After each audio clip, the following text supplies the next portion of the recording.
Thank you for the kind introduction, Fred, and it's really nice to be here. So, yeah, as you've heard and as you can see, I'd like to talk about building a product users want and how an effective product strategy can help us with this. I'm very happy to take questions, and I'm very happy to take questions during the talk. In fact, that helps me understand if you're still awake and if what I'm saying is helpful and meaningful. So whenever you feel that there's something you don't quite understand or something you disagree with, feel free to raise your hands. I think we've got 2 mics in the room. We'll try and get them to you as quickly as possible. So again, I don't mind being interrupted. In fact, I quite appreciate your questions. Now, developing a software product, developing a digital product requires a lot of attention to the details, in my experience. So, we just heard about the design work that is necessary, in terms of user design, user interaction design, user interface design. We need to identify the right features. We need to think about user stories. We need to make the right technology decisions. We need to think about architecture decisions. We need to think about tools and processes. So there's a lot of things that need to happen. There's a lot of attention to the details that has to be paid in order to be able to offer a meaningful and successful product. And while that's all good and well, I find that some Agile teams become so focused on the details that they no longer see the big picture. And they sort of forget why they built the product in the first place and who the product really is for. So who are the beneficiaries and why do we build this product? And what I find is, if in the worst case, if those questions aren't being kept in mind and are not answered, is that we're building a product with cool features and amazing technologies that nobody really wants and nobody really needs. So what I'm trying to share here is, in this talk, are techniques to help you mitigate that risk and maximize the chances of building a product that is meaningful to the users. And a key element in my mind in doing so is creating a meaningful vision and an effective strategy for your product. So what do I mean by vision and by strategy? Well, let me show you a specific format or structure or template that I like to use, that I've developed to capture a vision and a strategy for a product. This structure here is called the Product Vision Board. Some of you may know it. What I'm not trying to do here is to persuade you to use a specific template or sell anything to you. So if this resonates with you, the structure, that's great. If it doesn't resonate with you, that's equally good. It's not about using a specific template. It's about asking the right questions. And so the first question to ask really is, in my mind, what is the vision? What is the vision behind your product? And by vision, I mean, what is the ultimate purpose for creating this product? What is the positive change it should bring about? Why do you bother? Why do you bother working on that product apart from the fact that you have to earn some money, and money's got to come from somewhere? So what's your motivation? And say I wanted to offer a product that helps people become more aware of what they eat and maybe when they eat and how much, or possibly drink. Then the vision behind this product could be something like help people eat healthily, or slightly less verbose, healthy eating. So as you can see, I like to work with a slogan, a short, focused, concise vision statement that is relatively easy to remember. And ideally, that vision statement should be shared, which means that everybody who's involved in developing the product, in providing that product and offering that product, should buy into it and should find it meaningful and at least slightly inspiring, slightly motivating. And again, it's a good test for me to see if a product is really, if the product is something I really want to work on. So I found that products where I didn't really fully buy into the vision, or the vision didn't really resonate with me, I maybe didn't do quite as good a job as those where the vision really felt meaningful. I think that's important, because life is short, and you probably don't want to work on products where that you don't find particularly meaningful if you can avoid it. So for me, that's a good starting point to ask, what is the vision? What is the purpose of the product? And maybe something for you also to do and to reflect on and say, the product that I'm working on, Do I know the vision? What is my vision, and do we have a shared vision in the team? Could we actually write it down and have agreement? But having a vision, as important as I find it, is not enough. I think we need to do a little bit more before we can then think about features and design specifics of a product. And that is formulate a strategy. And a strategy for me has 4 key elements. The first element really is about the beneficiaries, the market or market segment of the product, the target group. And so the question here is, who are the users and customers of the product? So who should use the product, or who uses the product, who will be using the product, and who should pay for it, or who pays for it in one way or the other. Maybe those 2 groups are the same, maybe they're distinct. So this little clicker here was purchased by my company, but I'm the user. So in this case, we've got a different customer and different user. And what I find really helpful, particularly for brand new products, is to make sure that you start with a fairly small, concise, focused, homogeneous target group. So I think it's a common mistake to trying to solve a big problem for a large group of people. But then your big problem is huge, and you get a product that is very feature-rich and takes a lot of time and effort to develop, and it's quite risky. So I find it's better to start with a fairly small, narrow target group, and focus, and describe your target group here so that you can tell who's included and who's not included, right? So I could think about helping people who live with a medical condition like diabetes 2, for instance, with my healthy eating product. Or I could think of a different target group. I could think of elderly people who may not be eating enough and drinking enough, to help to remind them that they need to drink, for instance, or they need to eat more food. Or maybe children or teenagers who struggle with eating disorders. So those are 3 very different target groups. And again, I find it very important to think about what are the options, and then describe those target groups so that I can take the next step and think about what is the specific need that the product should address. And by that I mean, what is the specific problem that it should solve? Some of you may have used Apple Maps or Google Maps this morning to find your way to the venue. So that will be probably a problem-solving product. It helps you to get from A to B, right? Or some of you might have used Facebook or Snapchat or Twitter. Some of you might be using those products right now. I don't know. Those are probably benefit-generating products, help you stay in touch with family and friends, right? So whatever it is, I think it's very useful, very helpful to consider what is the value that the product provides to the users, and therefore why would anybody bother using this product, and why would anybody maybe bother spending money on this product? What is the value that the product should create? And similar to what I said about the target group, be specific here, and don't be sort of too vague, but really try and make your problem statement so specific that you can tell what success means from a user perspective. So if I, for instance, want to address people who live with a medical condition like diabetes 2, then what would be the specific need that I'd address here, and what would success look like for somebody who lives with diabetes? That'd be the question here to answer. And maybe one more suggestion, focus on the main problem or the primary benefit. So often products address several needs and maybe solve more than one problem. That's perfectly okay. But I think when it comes to strategy and making the important decisions, it's helpful to focus. And so, I would suggest you focus on the primary problem or the main user goal that your product should address. And again, maybe a helpful reflection exercise for some of you to think about what is the problem that the product I'm working on addresses, or what is the primary user goal that it helps satisfy. What is that? The third element that I usually like to capture in terms of a strategy is to consider what product it is that should be offered. Is it a digital product? Is there more to it? Is it a web-based product? Is it a mobile product? Are there different variants that should be offered? And then what are the things that make it stand out, that differentiate it? I mean, chances are that there are alternative products out there, competing offerings. So why would anybody choose your product, or why do people choose your product over offerings from your competitors?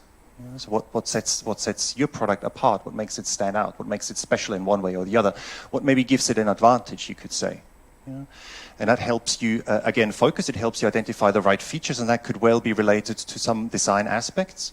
So just to give you an example, I believe when the Google Chrome browser was developed a good 10 years ago, the team said, we want to offer a browser that is fast, that is simple to use, and that is secure.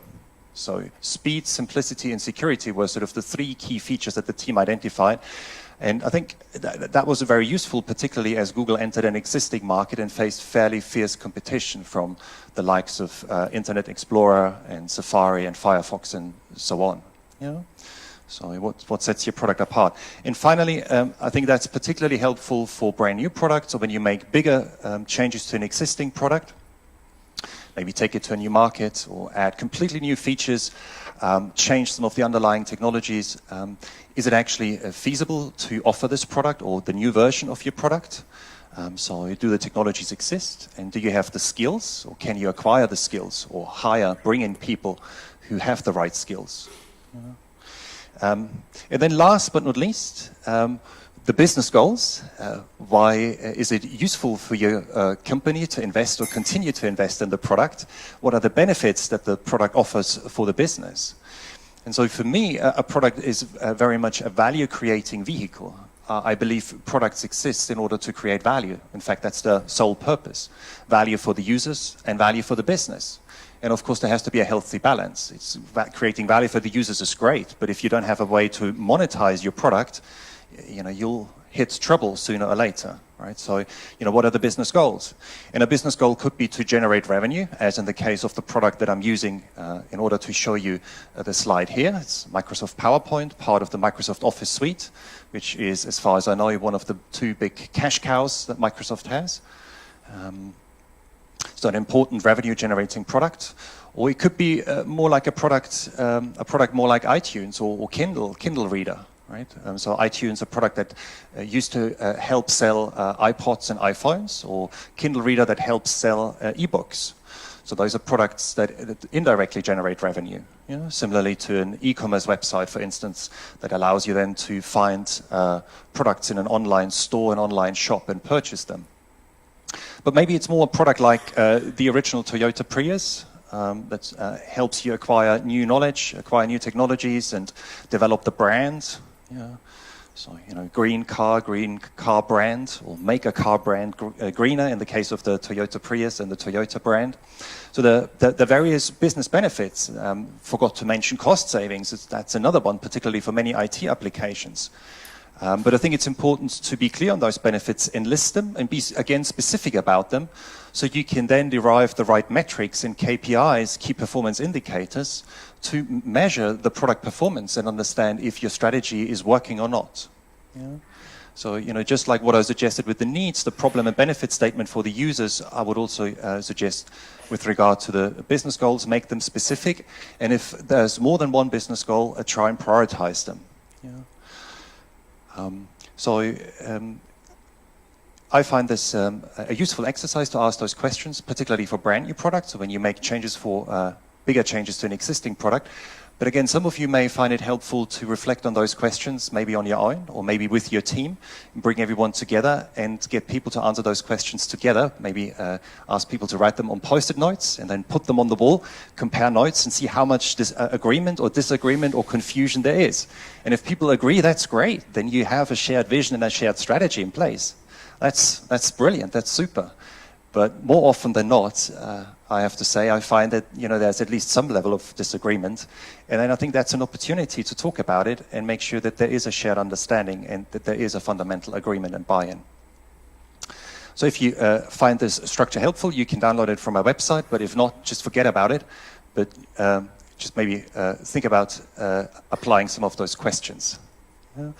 By the way, questions? I've already talked for quite a while. Are there any questions so far? Yes, please.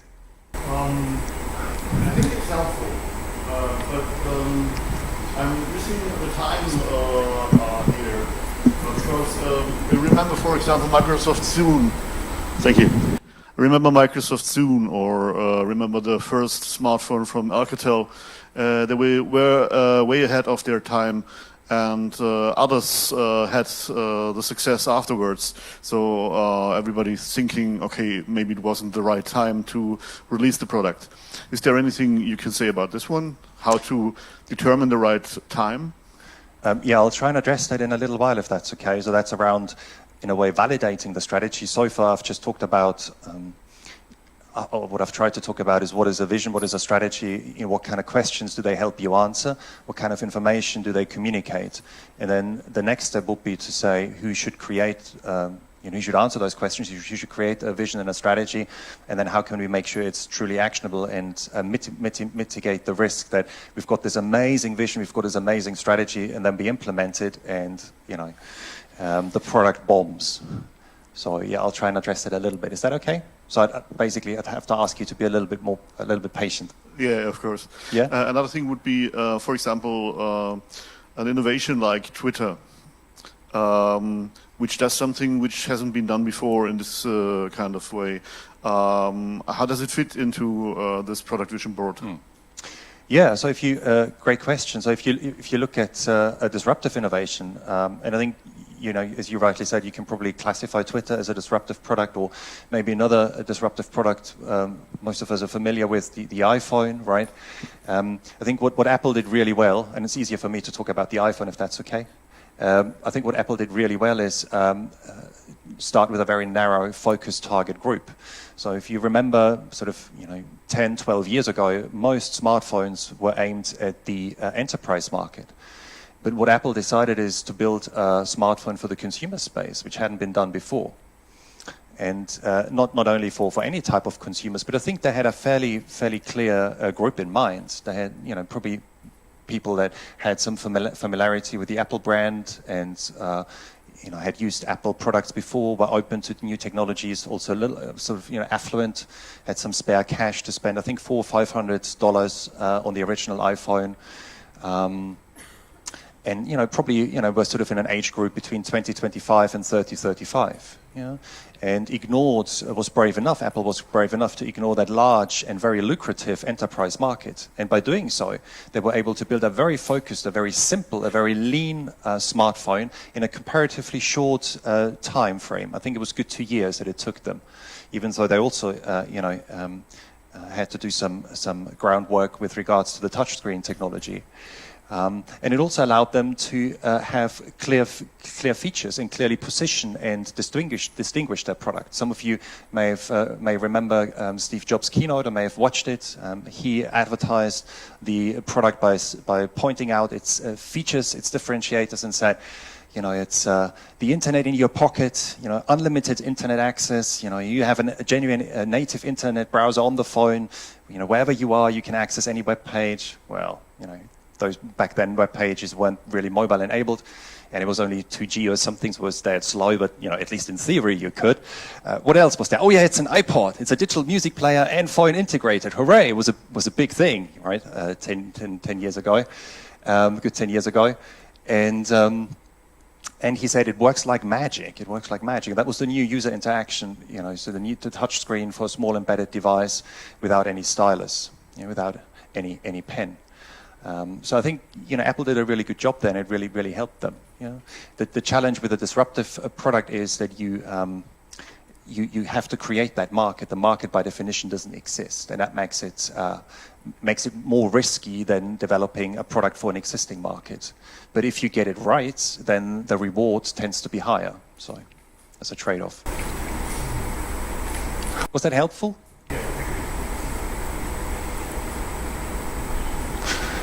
So I'll take one more question for now, and I don't know who was first. I'm sorry. Sorry.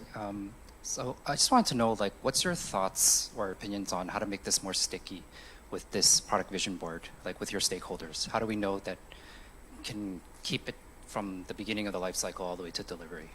What's your thoughts on that? Yeah, brilliant question. Thank you. So, in a way, the way I've sort of tried to describe the process and tell the story is you start either with a brand new product, or you have an existing product and then you decide to make bigger changes to it. But strategy is not something that is static. Strategy is not something that we do once and that's it, and then we just implement it and execute it. Strategy should be a living plan that needs to be reviewed and assessed on a regular basis and updated and changed on a regular basis. So it needs to be integrated really into your product planning work and your product review work. And something I'd like to talk about very shortly. In fact, let me quickly talk about strategy in context. That might help answer your question. So vision, as I said, is a point that I find is good to start from. And again, it's that purpose, that ultimate goal. I like to work with big, lofty visions, and I don't think it's a problem if you can never fully meet a vision. That's all right, because it's really there. It's an inspirational goal. It's there to provide inspiration and motivation and a very fundamental level of alignment. And then, as I've tried to explain, I find strategy very helpful as the overall path, the approach chosen in order to get to the vision. And I like to keep the vision free of any assumptions about the product and the solution. And so I can pivot, so I can change the strategy. And if it turns out, for instance, that offering yet another mobile product, healthy eating mobile product isn't such a great idea, then maybe, I could pivot to, say, writing a book on healthy eating or running mindful eating workshops or training courses. So those would be alternative strategies, but I'd still stay grounded in my vision. And strategy, in my mind, is tied to the life cycle, typically. So what I would suggest is that for a brand new product, you you try and find a strategy that gets you to launch. And then once you've launched the product, you reassess how your product is doing. And then you develop a new product in order to achieve product market fit and get into growth. And then again, you reassess your strategy and rework it in order to stay in growth. So it tends to be tied to the life cycle of your product. And depending on your product and the market, that might be a year, it might be 1.5 years, it might be 2 years. So that's sort of the horizon. And what I then like to do is I like to take the next step and refine the product strategy into a more actionable product plan, a product roadmap that describes the journey you want to take your product on in more detail. And essentially takes the user goals and the business goals and derives more specific quarterly or bi-monthly goals that are more tangible. And so you can use that roadmap then in order to see if building that product within a given time frame or offering certain major releases and versions is actually feasible, and to understand how much it's likely to cost you. And the final element here in this chain for me is the product backlog that contains the user stories and all the other details. And so this is, the model that I like to use in order to get from a big, grand, high-level vision to essentially very detailed description of a specific product or a specific product version, a specific major product release. Now, you don't obviously have to adopt this model, but I think what I'd like to encourage you is that you don't solely focus on the product backlog and the user stories, but that you zoom out and that you have a meaningful way to, again, describe the big picture and answer questions around, why we're building this product, what's the value we're creating for the users, what's the value we're creating for the business, who are the beneficiaries, and how's our product differentiated. And again, have a meaningful way to answer those questions and to capture those questions. So because the worst thing you can do is if you only focus on the product backlog, that you no longer see the wood for the trees, or you've wandered off into the wrong forest and you're perfectly executing the wrong strategy, or a strategy that's no longer valid, and that'd be a shame. Right? So who should create the vision and the strategy? Well, as this is an Agile conference, you're probably not surprised that I would suggest that you try and adopt a collaborative approach. And the first person that comes to my mind is the product owner, so the person in charge of the product. So for me, the product owner should really lead the product discovery and the strategizing effort. And you can tell I very much see the product owner not only as a tactical role, a product backlog manager, but somebody who also makes strategic decisions and influences the product strategy, owns the product strategy. You know? Otherwise, I feel it's very hard to be responsible for the value that the product creates and for the product success if you're not authorized to make strategic decisions. At the same token, I don't think it's a good idea that product owners alone decide on strategy. I think it's very difficult. We only have limited knowledge. I think it's important to leverage the creativity and expertise of a wider group of people. And so the first group that comes to mind is the development team, maybe not the entire development team, maybe representatives. But maybe somebody who's good at design, particularly good at design, somebody who's good at writing software, maybe somebody who's good at testing, and leverage the knowledge and creativity of the development team members in order to understand what is feasible, what isn't feasible, what makes sense from a technical perspective, and create a shared understanding and a strong buy-in. I find it's very different when somebody comes to me and says, hey, Roman, here's a bunch of user stories, can you implement them? Compared to, it'd be wonderful if you could help me figure out if we should build this product and who's it for and how we should differentiate it. Then I'm much more engaged, I'm much more involved, I feel much more responsible. I have a different sense of ownership. I'm more motivated typically. And I'd also suggest that you invite key stakeholders to help you with this effort. So these are the individuals who you need in order to develop and provide the product. So for a commercial revenue generating product, that'd be probably somebody from marketing, sales, support, maybe a management sponsor, and people at the same time who have an interest in your product. So those are the key stakeholders or players here.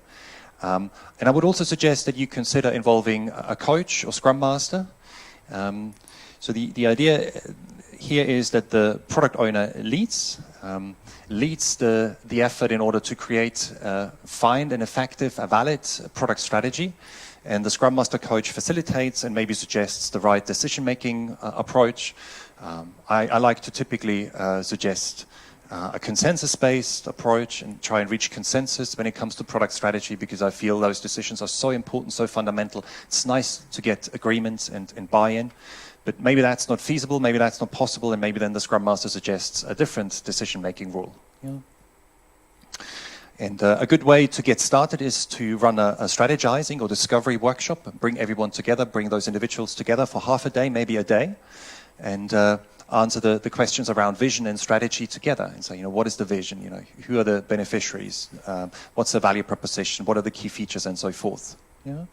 And again, that builds shared understanding, it builds strong buy-in, and it allows you to leverage the knowledge and creativity of the individuals. If you're the product owner and if you're a team member, again, it gives you the opportunity to contribute and make a difference.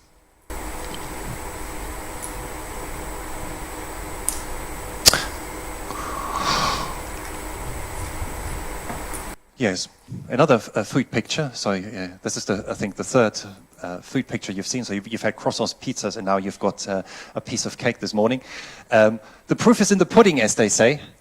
I think it's not only important that we think about what we could do with our product and how the product could create value and what the benefits for the users and the business are, but I think it's also important that we look into all the risks and assumptions that those plans contain.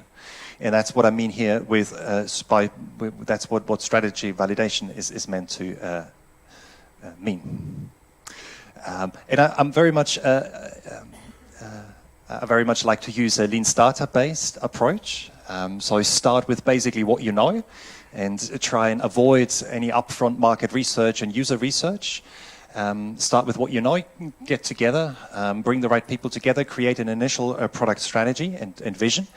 And then identify the biggest risk or the biggest assumption, the leap of faith assumption that has to be addressed right now in order to avoid making the wrong product decisions and possibly building a suboptimal product, a product that's unlikely to be successful. And so one way to do this is, if you run a kickoff workshop, at the end of the workshop, do a little risk assessment, give everybody some sticky dots and do some dot voting and see what are the statements that people feel are the riskiest on your product vision board or on your strategy statement, whichever format you like to use. And often that's a good indicator where the biggest risk is. So select the biggest risk and then decide how to address it. So maybe the risk is around value proposition problem. Maybe it's about selecting the right target group, which I find quite common, particularly for new products or when you make bigger changes to an existing product. And then a validation measure such as observing users or talking to users, interviewing users might be appropriate. But maybe the risk is around technology choice, or it's around differentiating your product, or maybe even pricing. And then building a prototype could be the right option. Or if it's a technical risk, I guess it would be a spike. So it very much depends on what the risk is, what the assumption is that we need to test, that we need to address, what's required to be done here. But the idea is that we, instead of doing big upfront market and user research, you sort of do it just in time. You do it as you go along, and you do it on an iterative basis. And the third step would be then to implement the measure and gather the data. So observe users or create a spike and run tests. And then decide what to do and investigate what can be learned from the data that we've gathered. Is it a persevere, which is lean startup speak for, continue to follow the existing strategy and maybe refine it, fine-tune it, maybe sharpen the target group, maybe adjust some of the key features that you've identified? Or is it a pivot, which would be a change in strategy? So, again, going back to the healthy eating example, maybe writing a book instead of offering a digital product. Or is it, the decision to stop? Maybe it turns out, particularly if you've already pivoted once or twice, that the vision isn't so much a vision, it's more like a daydream, and it's just unrealistic for you to get closer to it. And maybe then it's best to look for a new idea and look for a new way to create value for the users in the business. And again, as I've mentioned, the idea is that you iterate over your strategy until you've largely de-risked it, thereby carrying out just in time, just enough market and user research. And for me, that's, again, a collaborative effort. So that's not necessarily that shouldn't be the job of the product person, the product owner. It should be a job of a cross-functional team that involves the development team members and the key stakeholders. And in fact, people from support or sales might be great partners in order to talk to users or customers or do some observation.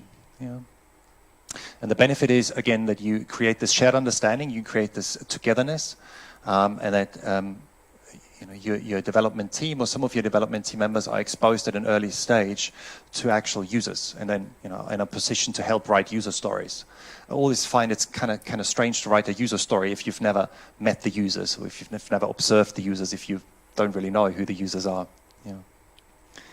Does that make sense, or does that help with the question that we had earlier?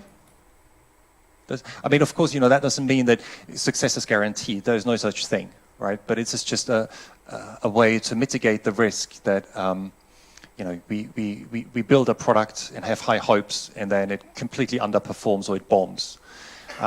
But that's also an opportunity for me to point out that failure is part and parcel of any innovation process, no way how you play it. If this is a lean startup inspired approach as suggested here, or if you do it an old school way where you do big upfront market research and then business analysis and so forth, there's always a significant risk of failure.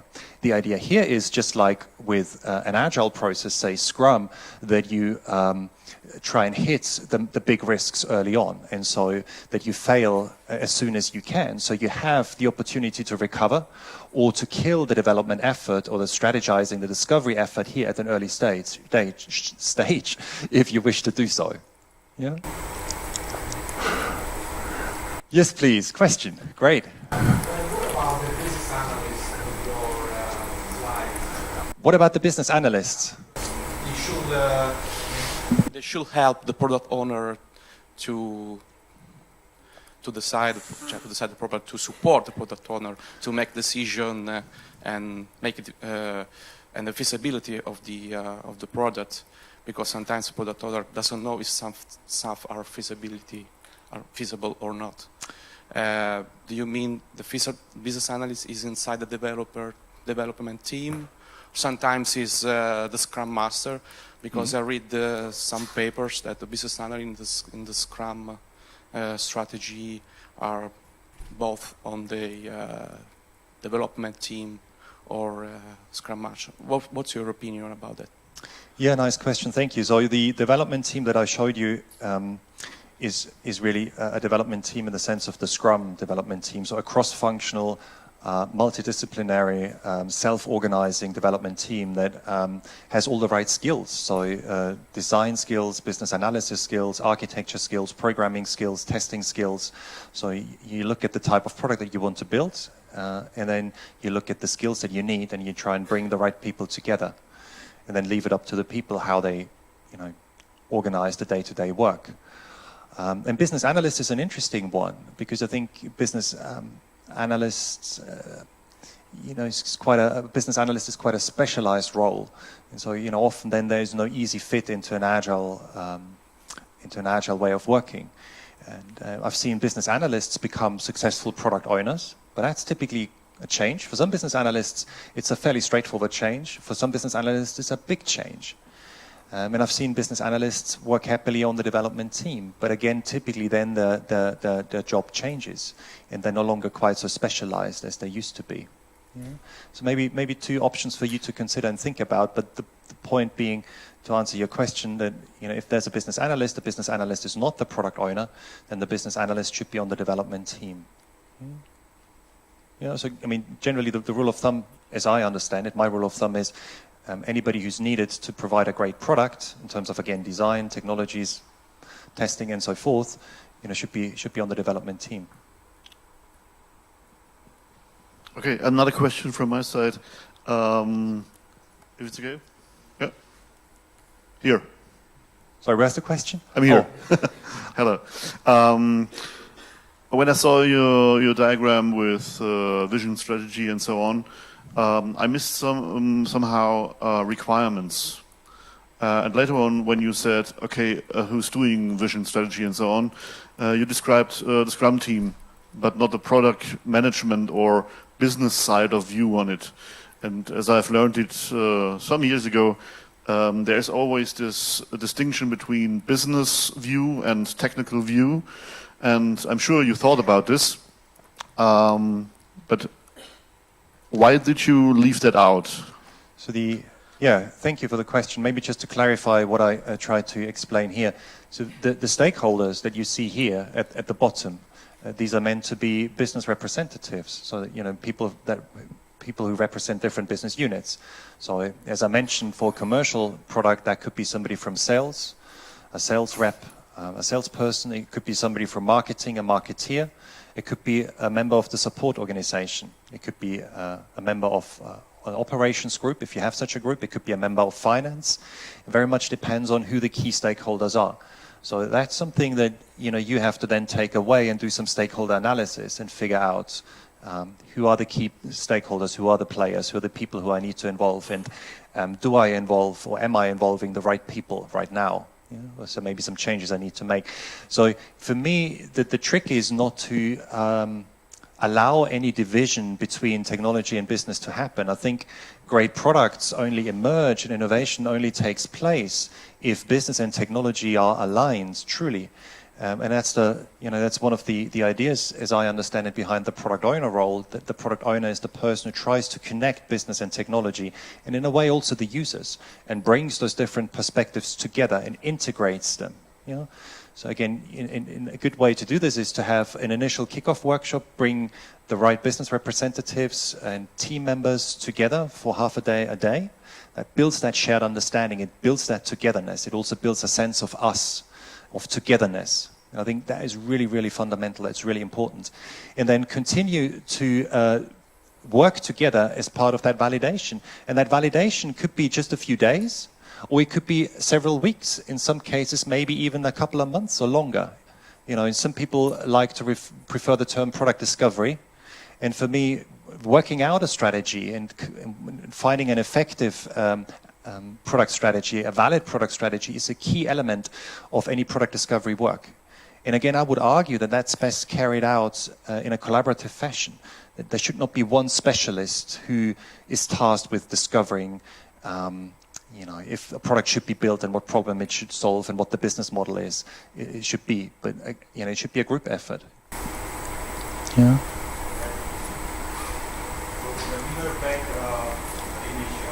defining the strategy and vision in collaborative environment, basically will be. My question would be, how does this scale? Is the idea that basically you have one team for one product, or should the team work on just part of the product? How does this scale? Because you can have a big product, many teams, and basically you can end up with hundreds of people. Yes, great question. Thank you. So products can be big, and in some cases hundreds of people work on one product. That's absolutely right. If you have a big product, I think you still need somebody who ultimately looks after that product, manages or owns that product. And, I would refer to as the product owner, the person in charge of that product here, at least in the context of this talk. So I think there has to be still one overall product owner. It's usually beneficial, maybe, let's put it that way, to have one overall product owner. And then, it's a matter of finding representatives from the development teams who work with the product owner, and probably also involving some of the other product people, some of the feature owners or component owners or area product owners, whichever scaling model you use. I mean, I'm sort of using safe-ish terms here. Not safe-ish terms, less-ish terms. I'm getting confused now. Oh my God. Bad thing to do, to confuse less and safe, I think. Anyway, so, involve maybe some of the feature and component owners in that workshop as well, plus business stakeholders. Yeah, and as always, when you scale up, things become a little bit more challenging, a little bit more difficult. So if you currently don't have a good product discovery and strategizing workshop established, then what I would suggest is that you start experimenting with a reasonably sized product, not a huge, massive product, maybe not a product that is critical to the survival of your business, but a product where you have the freedom to make a mistake and you have the freedom to learn. Yeah, so maybe start either with a brand new product or a small product, a youngish product. Yeah. But for example, you can have a product that basically different forms, like web page, mobile app, like that. So would you suggest to focus like one product owner per, let's say, sub-product or something like that? Yeah, another great question. So products come in different forms and sizes, and they're different variants. You can have a web version of a product, you can have mobile versions of the product, Android, iOS, and so forth. So, who should own what? It's a brilliant question, but I think it's slightly out of the scope of this talk. So I think the key thing really is to have a shared understanding of what a product is. So I'm talking about product strategy here, but I didn't define what a product is. And I mean, commonly product people just assume that there's a vague understanding of what a product is. Well, it's not quite true. I mean, I sort of said a product is a value-creating vehicle and it generates value for the users and customers. And generally, that's a good test if an entity, an asset you have actually is a product or not. I mean, I often find, without wanting to go off on a tangent and starting to answer your question, that there's a lot of confusion between what is a feature, what is a product, what is a component, or what is maybe an aggregate product, a group of product, possibly a portfolio, like Microsoft Office, like a suite of related products. And that's something I think that's really valuable to reflect on and to create a shared understanding in your organization so that you create a strategy at the right level. So I don't think it's beneficial to create a strategy at the feature level, right? So, if you have search and navigation as part of an online store, then in my mind, that's a feature. It's a step in the user journey. It's not a product in its own right. And so it wouldn't be meaningful in my mind to create a strategy for that search and navigation feature. Yeah. But again, something for you maybe to reflect on and explore. There's one more thing that I'd like to quickly show you, and that is going back to what I mentioned earlier, counteracting the idea that strategy is something static, that we do it once and for all, and then we just follow it, we just execute it. But strategy should be really a plan and a concept that is dynamic, that changes, that you regularly review and update. And so, as we all know, the world doesn't stand still, and it seems the world is becoming ever more agile, isn't it? And so it's, I find a good practice, at least as a rule of thumb, once a quarter to look at your strategy and first of all ask, is it working? Or is it still working? And I like to use the product performance in order to answer that question. Now, what I mean by product performance indicates the value the product creates for the business and the users, which again means you've got to be clear on the user goals and the business goals. And you have to find a way to track the value that the product creates for the business and the users. You know, so look at the product performance, look at how the product performance has been developing over the past weeks, months, and maybe quarters. But that's typically not enough. It's a good indicator if the strategy is working and if you need to adjust it or not, but it's usually not enough. I think in order to be proactive and not to be surprised by any changes, and then being in a reactive mode, it's good to scan the market for trends, both in terms of user behavior, technologies, regulatory changes, and be aware of them and look into the opportunities that they offer you. You know? I don't know, so maybe machine learning is a real opportunity for you. You know? Or maybe microservices is a real opportunity for your product. You know? Who knows? The company, what's happening inside your business? Is the business strategy changing or has it changed? So I would expect that if your business strategy does change, that has a knock-on effect to your product strategy and you also have to adjust the strategy. Or maybe key people were asked to leave the development effort and join another project. Again, that'd be maybe something that could possibly impact the strategy. And finally, what about the competition? You know, what are your competitors up to? Is there anything you can learn from them? You know, or any moves that you may have to counteract? And again, as a rule of thumb, look at the strategy, review the strategy with the right people, and that means in a collaborative manner with development team members and key stakeholders from the business at least once a quarter, possibly align it with product roadmap reviews. I find that quite helpful to avoid having too many workshops, too many meetings. And then draw the right conclusions. And a right conclusion could be that you have to develop a new, significantly reworked strategy, or that you don't have to make any changes whatsoever because everything seems to be working just fine. So I think that's all the time I have. If you would like to find out more information, you can go to my website. I've written about product strategy on my blog, but as you heard earlier, there's also a little book that I wrote called Strategize. Maybe for some of you, you might want to consider taking a look at it. As I think we've run out of time now, I would very much appreciate to stay in touch and continue the conversation. I'll be around for the rest of the day, so please just come and talk to me, and otherwise reach out via email or your preferred social media channel. Thank you very much, and I hope it was a little bit beneficial.